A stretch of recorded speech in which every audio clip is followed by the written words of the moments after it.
Hey there, welcome to The Empowered Edge, the podcast that gives you nutrition, mindset, and habit building strategies that actually work. I'm your host, Jenna Hostetler, registered dietitian, certified neurocoach, and your go-to guide to break free from burnout, cut through the health noise, and reclaim control of your body and brain. Each week, you'll get practical, science-backed strategies so you can stop second-guessing yourself, sharpen your focus, and finally feel like the woman who leads her life, not just survives it. Hey there! Okay, we are getting into the thick of holiday eating. Halloween is behind us, Thanksgiving is right around the corner, and basically the next 6 weeks is this little dance of, I want to make these yummy treats, but I really don't want to eat them. Or someone made this plate of cookies, so I feel obligated to eat them even though I really don't want them. And it can be really rough to navigate sometimes. And I do have to admit that I went overboard with the Crunch Bars and the Butterfingers this year during Halloween, and I usually know my limit. But we also had friends visiting from back home, and they brought the best chocolate ever from the town that I grew up in. So between the sugar, the foreign germs, the lack of sleep, I got a really annoying cough. It's still lingering. So I'm already thinking, what are we doing for the holidays? What is my exposure going to be to sugar and flour? And what is my limit going to be? Because I am not going to get sick again. But this is really how we have to attack the holidays, with a plan in place.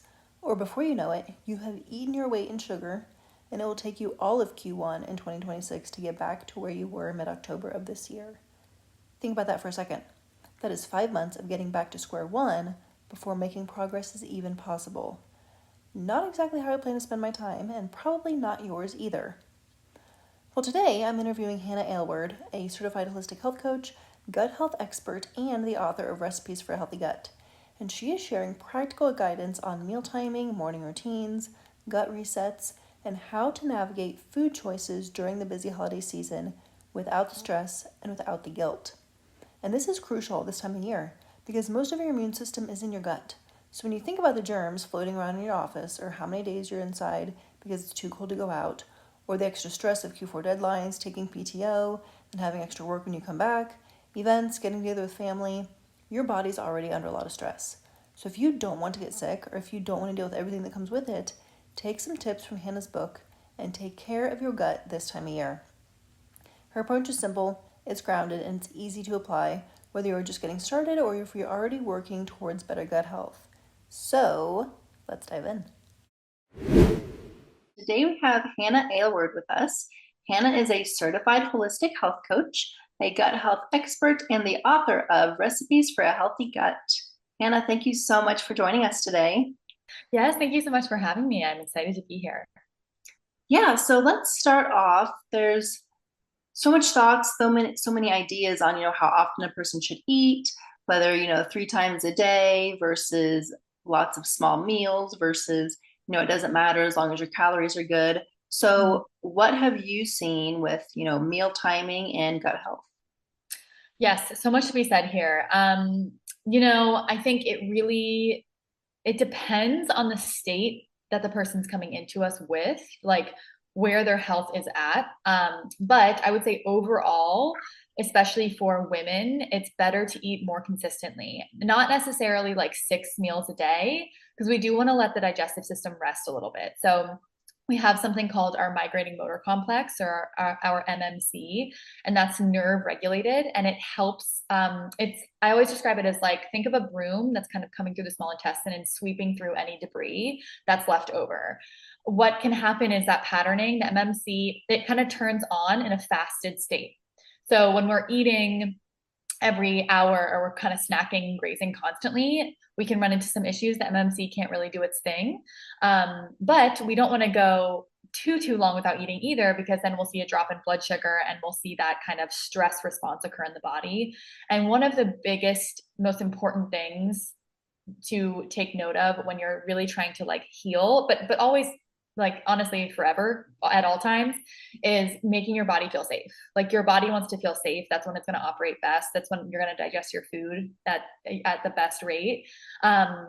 When we're in that sympathetic nervous system dominance, so when we're in that fight or flight nervous system state, we kind of down regulate digestion. I mean, that's an overgeneralization, but we'll see digestion, it kind of becomes an afterthought in that time.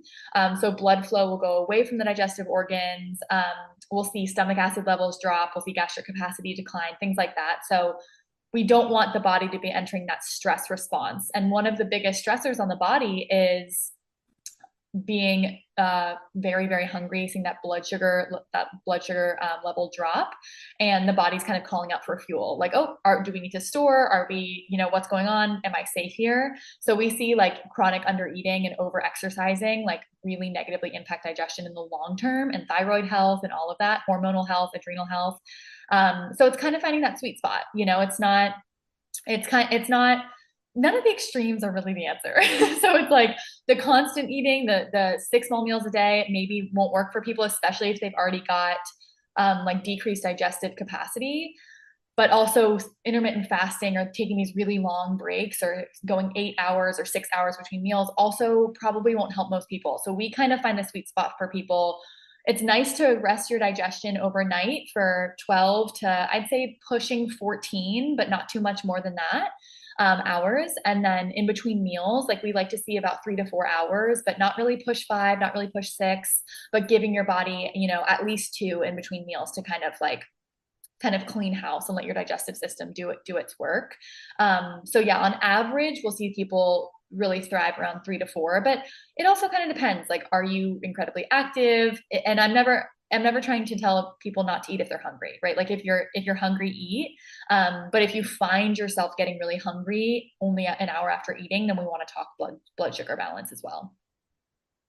Yeah, very, very good guidelines there. So kind of a recap, 12 to 14 hours overnight. So say you stop eating at 7 p.m. and then you wake up at 7 or so and you eat within the first couple hours of being awake, which Yep. is really normal, what a lot of people probably are doing or should be doing anyway. Totally. And then you eat breakfast, can go a few hours and have your lunch, and then a few more hours, have your dinner, and pretty good. Yeah, yeah. And we do like to recommend eating breakfast within, if I kind of say if you can get it in within an hour and a half of waking up, that's like best for kind of hormonal support as well, because once again, we're going to let our body know that it's safe. Like fuel is coming, we're not running on empty, things like that. So I know intermittent fasting is kind of such a trend, and there are benefits to it. Like, research has shown benefits to it, but not a lot of the research is done on like a menstruating female body. And I think that's a big thing to take note of here. Female bodies, especially when they're, a menstruating female, the body is prepping for pregnancy and trying to have a baby, whether you're trying for that or not. So it's kind of like taking note of that, letting the body feel safe. So intermittent fasting, yes, there are benefits to it, but I just am like, you never want to push it too much, basically. The extremes are kind of never the answer. So you mentioned breakfast. Can we talk a little bit about like your morning routine and some things that you recommend for people? Yeah, I love a good morning routine. I like to call it a morning ritual because it just feels more sacred and juicy than like a boring morning routine. I'm like, I think of the word routine and I'm like, it's just another thing on my to-do list. But whereas a ritual feels like a little bit like for me. But yeah, it starts the night before, really, with a good night's sleep, truly. Like you're setting up yourself for success the next day with the night before. So if you can be in bed, and asleep before midnight, that's great. If you can be asleep at 10:30, that's even better. But no, it's not possible for all of us, so I hear that. But yeah, I really try to get 8 hours. Like I need my 8 hours, if not 8.5. And then when I wake up, best practice, I try not to like immediately open up my phone and start looking at emails and really waking up in a reactionary state and immediately prioritizing everyone else before I'm like, hey, what do I need? How am I feeling? And then we recommend to everyone getting natural sunlight in your eyes, like in your eyeballs for about 15 minutes every morning to really optimize your circadian rhythm. It's super important, very, very supportive for hormone health, mitochondrial health, and it's free and it's easy. So we love that too. And then, before I step outside, I like to like brush my teeth because our oral microbiome is just as important. Anything that's in your mouth, any bacteria in your mouth, you're swallowing it, it's going into your gut, right? So we want to make sure that we're getting in some good oral hygiene as well. I like to tongue scrape brush my teeth, and then I'll have like a big glass of water with minerals. And then I'll have maybe some coffee after that. I try to not have coffee on like an empty stomach, because that will really jack up your cortisol as well and put that body in the fight or flight response in that state. And that's kind of my morning routine. I usually get some exercise in. I love walking. Like I walk all the time. That's kind of where I get my outdoor time, my nature time, my sunshine time. And then I'll often journal as well and just kind of like jot down anything I'm processing, what's in my head, kind of like dump it onto the page. Or when I'm on my walk, I'll go through what I'm grateful for. So I'll like name a few things that I'm grateful for just to kind of set the tone, because if you're not careful, your day will run you, and you won't run your day, right? So I think the morning time it's such an important time to really set the tone for your day. Do you want to wake up feeling like you're already running late and you're like reacting and you're stressed immediately, or do you want to just like carve out some sacred space for yourself to feel into how do you even want to feel today, and what do you even want to accomplish today, and all of that stuff? Who do you want to show up for today? Like these are questions that I like to ask myself. But that's kind of it. There's no, then I'll usually have a hand morning power smoothie. So there is that, that's in my cookbook, and those are amazing. But other than that, like there's nothing too fancy, it's like a lot of this stuff is simple and free and easy because we're all busy and running all over the place all the time, So I'm a big fan of just using what you've got and making it work for you, and not necessarily needing like mushroom powders and greens powders and all of that, which are amazing. Like I love those too. But for most people, it's like, how can we just give you 5 minutes of space for yourself, and slowly build on from there. So I have to ask, just because, we're going into, the winter season and about to hit time change and all of that. So what do you do for the people who like half the year they're in the darkness, dark, super cloudy? Like, what do you recommend for them? Yeah, you can get like a vitamin D light or a happy light. We do recommend that for a lot of our clients because it is really that important. That sunshine in your eyes is really going to help with hormones. Like you're really optimize your circadian rhythm, and it's important for like melatonin production. So it's going to help you sleep the next night, and also regulating cortisol levels. So if we see people with really low cortisol levels, they're kind of like burnt out, like kind of beyond burnt out, drained, getting that morning sunshine, whether it's through a happy light, a vitamin D light, or the sun. I mean, sun is amazing if you can. That alone is really, really important for bringing those cortisol levels up. So we do recommend things like that to a lot of our clients. And they're not too expensive, and just plugging it in and kind of sitting by the light when you drink your morning coffee or water or whatever it is. Sounds super relaxing. Yes. What a good way to start the day, right? Instead of hitting your alarm and snoozing 4 times and getting up and running around and running out the door. Yes. Oh my gosh, no. Okay, so you mentioned a few times on your website doing a gut reset, doing it after you travel, doing it after a round of antibiotics. So what does really that entail? And, when or how often should some person do one? Yeah, that's a great question. It's going to vary from person to person, but I have my 3-day gut reset. It's a great little, like, that's what it is, a little reset, right? It's not going to get rid of years of digestive issues. So like, I'm very clear about that. If you've been dealing with chronic digestive issues for 15 years, like 3 days will not get rid of them. But for the person who is like, oh, I'm a little bit more bloated, or like, oh, I just am really feeling kind of sluggish, or I've been a little constipated lately, and that's not really like a pattern that you've had for years. It can be great for things like that, or traveling, or like me right now, I want to do my own 3-day gut reset because I just went to Greece for a month and then I moved into a new place. So it's just been like chaotic and like go, and lots more eating out, a lot more like packaged foods, like healthy packaged foods, but they're still kind of packaged, not my normal routine. So, I mean, if I did my own 3-day gut reset, I'd feel so much better right now. Not that I feel bad, but it's great for that. It's great for a little gut reset. And honestly, doing it once a quarter is great, just to kind of reset and refresh. I'm very mindful of not calling it like a detox or like a cleanse, because a lot of that can become very just trendy language, and our body is detoxifying all the time, but sometimes it needs help, sometimes it's overloaded and it needs help. So my 3-day gut reset is it's food based. So it's not juices, it's not fasting, it's not anything like that. Like you're eating food throughout the reset. We're just pulling out some of these like more inflammatory foods. We're making you cook more at home. We're making sure we're balancing your blood sugar. And then there's also lifestyle tips in there too. So, you know, in the reset, it's not just food, it's morning sunshine, it's meditation, it's journaling, it's things like that to really truly like reset your whole system. So I think like best practice would be once a quarter. And it's a great entryway for people too. If you're kind of like, do I need this? Or I'm kind of toying around with the idea of something like this. I kind of know I need something like this. It's a great thing to kind of jump into.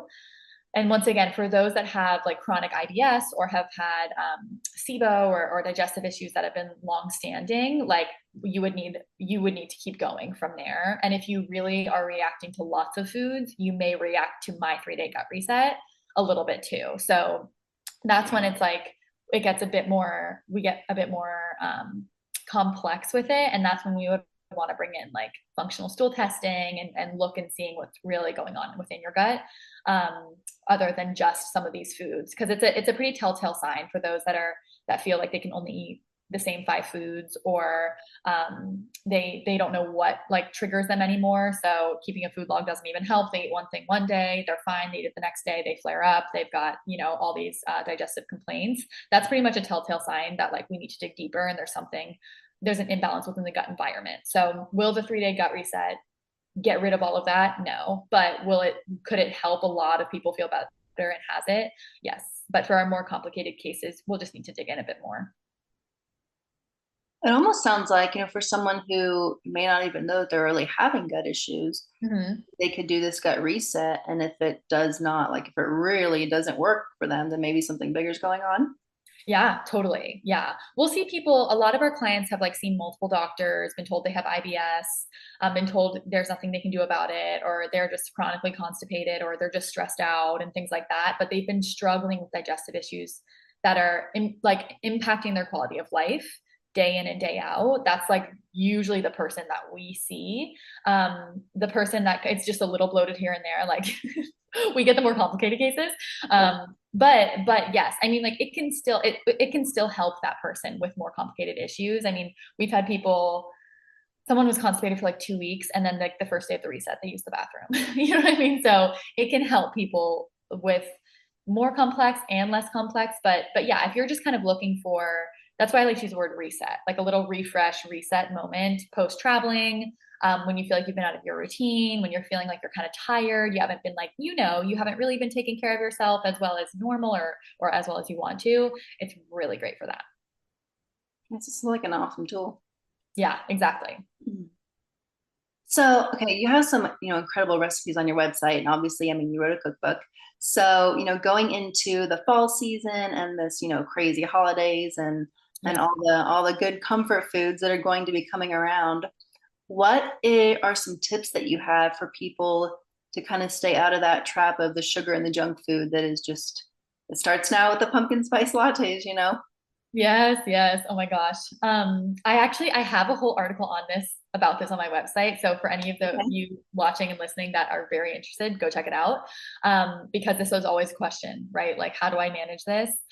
I think number one is like give yourself grace and compassion and realize that the holiday season comes with more parties and more alcohol if you drink and more things like that. So just like be gentle on yourself. And also I think recognize that don't just get caught in the trap just because it's around, right? So it's like ask yourself if you really want it. If you really want the pumpkin spice latte, then like get it.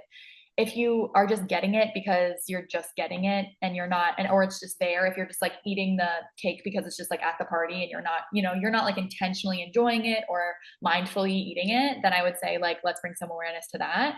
But there doesn't need to be any like shame and guilt involved in this. It just is like a time in the year. Other more like strategic hacks would be, you know, have a snack before you get to the party. Like don't go to the party starving, because you're just gonna be more, when your blood sugar is crashing, you're gonna eat anything in sight. Like we all know that feeling, right? It happens to all of us. You get home after a long day and you just like open the fridge. You don't even close the fridge. You're like eating stuff straight from the fridge and you're just like putting it in your mouth. That's a blood sugar crash. So, or you sit down at dinner and you're like, going to eat the whole bread basket because you're just starving. That's a blood sugar crash, that hangry feeling. So we want to avoid that because we've all been there, and you're not even really like in your body when that happens. You're kind of like out of body and you're just like eating whatever's in sight. It's obviously more difficult to make a healthy choice in that decision than when you get to a party or when you get to a dinner and you had a snack before, or you had like a smoothie before, like a protein smoothie before, like one of the smoothies in my cookbook.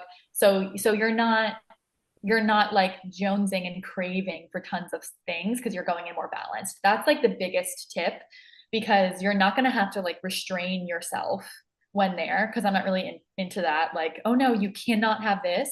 It's going to naturally happen. You are going to naturally be less inclined to overeat, to eat a bunch of, unhealthy things, sugary things, all of that, because you're going to walk in with balanced blood sugar. And that's like one of the most important things. So if you can get in a snack that has like some protein, a little bit of carbs, some fat, some fiber, before you go to the party or whatever it might be, that's like gonna change the game for you. Make sure you're going in hydrated, of course, too. And just kind of like, yeah, I think that there can almost be a pressure associated with it all. It's like, oh, I've got to go to this party, so I'm gonna eat all this stuff, but it doesn't have to be that way. Like take your power back. If you want to feel good the next day, then maybe you don't overindulge in a bunch of sweets. If you get there and there's like a lot of delicious sweets and you're like totally down to eat one, then eat one. But I think we can get caught up in this, like, oh no, it's the holiday season, so I'm just going to do all this. But take your power back. Like you get to make the decision and you get to choose how you want to feel the next day. So, it's the power's in your hands. You know what I mean? It may not always feel that way if you are dealing with a blood sugar dysregulation, because you might feel like, oh my gosh. But those are some of my biggest tips, I would say. And if you're like traveling, things like that, pack healthy snacks. I've got a whole list of them in this article on my website. So those things can be really helpful. And yeah, that's pretty much it. And stick to your routine as much as you can. Like, once again, if you can set your morning up for success, if you're going to a party that evening, but you can set your morning up for success, like that's going to really, really benefit you. Because when we bring in a breakfast that has like adequate protein and fiber and fat in the morning, we're setting up our blood sugar curve for success for the rest of the day. Can that get hijacked if you eat like cake on an empty stomach? Yes, it can. But that morning, that breakfast time is really setting you up for the day. So if you know you have a party that night, don't hold back on your calories and not eat that morning to save up or anything like that. Just set yourself up for success. Like drink your water, get your sunshine, do your journaling, have your smoothie, get in protein, or maybe it's not a smoothie, whatever, it's eggs and avocado or whatever. But make sure that you're really getting that in the morning and you're setting yourself up for success. Your whole day doesn't have to be hijacked by one party. You know what I mean? So have your good breakfast, have your good lunch, get in your movement, your whatever. And then you can, if you have a piece of cake after your dinner, it's not gonna derail your whole day, So I think we can also get in this mentality of like, oh, I'll just start next year, or oh, I'll just start next week, I'll just restart next week, But it doesn't have to be that way. You can literally choose differently, like at lunch or at dinner or the next breakfast, So once again, take your power back and realize that if you had a piece of cake the night before, that's fine. Just like have your healthy breakfast the next morning, and your body can handle it, So have some trust and faith in your body. And I think those are kind of my main tips for like navigating this season. Don't fall into the like, I'll just restart on Monday. You can restart at any moment, at any time. Right? Yeah. Yeah, I love that. Okay, so what is your like go-to comfort food that's also like actually really good for you and isn't gonna, make you feel all crappy and bloated and everything that you only think of when you go out to eat? And yeah. That's a good question. I don't even know. No? Nothing comes to mind. Let's see, a comfort food like that I would get out at a restaurant. No, like something that you would make at home, like an alternative, like something that hits that craving that's actually good for you. Probably the brownies in my cookbook, because they're great. They're like almond butter based. They're like 5 ingredients, so they're super easy to make. You can make them like you probably have everything that you need in your pantry, which is also what I love. I like simplicity. I will not make a recipe with like 30 ingredients and like ones that I'll never use again. That's not my energy. So probably the brownies. five ingredients.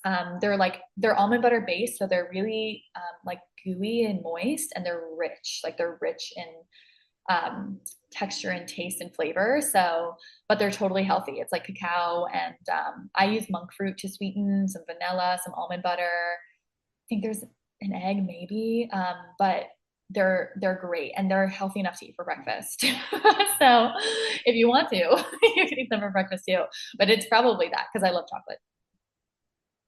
Speaking of breakfast, and then you've mentioned this a few times, do you, okay, so I see people, breakfast food is like they have in their mind what breakfast needs to be. Yeah. It's your cereal, it's your eggs. It's like there's only like five things that you're, so supposed to eat for breakfast. So is Yeah. that something that you kind of, I don't know, do you work with people much on that? On like your breakfast does not have to be different than your supper.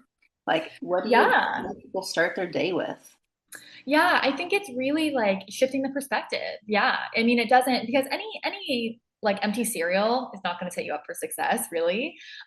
So yes, we do talk about that. And whatever you need to do to get in adequate protein and fiber and fat, in my opinion, it's a good breakfast. It could be leftovers from the night before, and sometimes it is for me because I'm busy or I'm jumping on a call or whatever, and I made enough the night before. So yeah, absolutely. It doesn't need to be like a pancake style thing. It can really be whatever you want it to be. It could be like a grass-fed burger and some veggies. It could be like a turkey scramble with or like a sweet potato hash and things like that are a bit more savory. Honestly, savory breakfast can have benefits on their own because you're not, once again, setting yourself up for that like sugar laden or sugary tasting meal at the very beginning of your day. So when you do get something in really sweet, like you tend to kind of crave more things that are sweet throughout the day. So the savory breakfast can be like where it's at, honestly. So yeah, it really doesn't matter. I mean, as long as you're eating something that you like, that you enjoy, that has like adequate protein and fiber and fat, I don't care. I don't care what it is. If it's good whole foods, of course, like good quality. But yeah, it doesn't need to be like a sugary or a cereal or anything like that. There are a couple things that Hannah said that I want to point out. First, if you're not careful, your day will run you and you won't run your day. This is absolutely crucial, again, especially this time of year. I like to use the analogy, Dave Ramsey says, if you don't control your money will control you. So I like to turn that into time and say, if you don't control your calendar will control you. If you don't control your time will control you. So it's really important to just recognize first that you actually do control your calendar. You control how you run your day. You control when you get up, how you start things, what you prioritize, and what you have time for. So make a decision now. What do you want this holiday season to look like? How busy do you want to be? What do you want to get done? What do you want to prioritize? And go ahead and put it in your calendar so that it becomes reality. Super important to not be stressed out. And again, add some stress and tanking your immune system. The second thing she said was you get to make the decision and you get to choose how you want to feel the next day. This is so crucial to you being in control of your health. My biggest pet peeve around the holidays is that implied obligation to eat what somebody made. And this is 100% a battle of beliefs. Do you believe it's rude to not eat something somebody else made? Or do you believe that you have complete authority over what you eat and it is your responsibility to do what you know you need to do for your body? Because here's the thing. When you leave that dinner or holiday party, you have to deal with the consequences of what you just consumed. No one else. Is 3 minutes of pleasure worth next day regret? Is not hurting grandma's feelings worth 2 days of gut trouble? Because for me, that answer is 100% no. And it can be really difficult to get to that place, but there is freedom once you can get there. And I mean, you can definitely approach this different ways. You can deny what somebody made, even though they are super, oh my gosh, I made this for you, and I think you would love it. There's a way to say no thank you respectfully and not just be like, no, I'm not going to eat that. So maybe that's something to think about and work on. But I totally have gotten rid of this need to please other people's guilt with food because my body's too important. My quality of life, an entire day can be ruined if I eat something I shouldn't have, and it is just simply not worth it. So I don't feel like I'm going to hurt your feelings because I know what my priorities are. And it can be really hard to get to that place, but once you do, again, there is such freedom and being able to say no. And I do highly recommend that you go ahead and look at the recipes on Hannah's website. I do have it linked in the show notes. And consider her 3-day gut reset. If you were to do that now, if you do it after Thanksgiving, if you do it between Christmas and New Year's, you will have a huge leg up when the holidays are over, and you will feel so much better. So your homework this week is to decide your standards for the rest of the year. What will you eat? What will you say no to? And what will you say when someone offers you something that you do not want to have? Be prepared, or that sugar and that flour will sneak into your life, and you'll have no idea what happened or how you got so off track come January. So take action, stay empowered, and I'll see you next week. Okay, now before you pop off, make sure you subscribe so you don't miss the one episode that could change your life. And give us a 5-star review if you learned something new today. If you want to check out all the awesome free guides, templates, and resources I've given away on this podcast, go to theneurodietitian.com/resources. You can grab anything you want, but only if you'll do it. Because information without implementation is worthless. And here at the Empowered Edge, we're action takers, not excuse makers.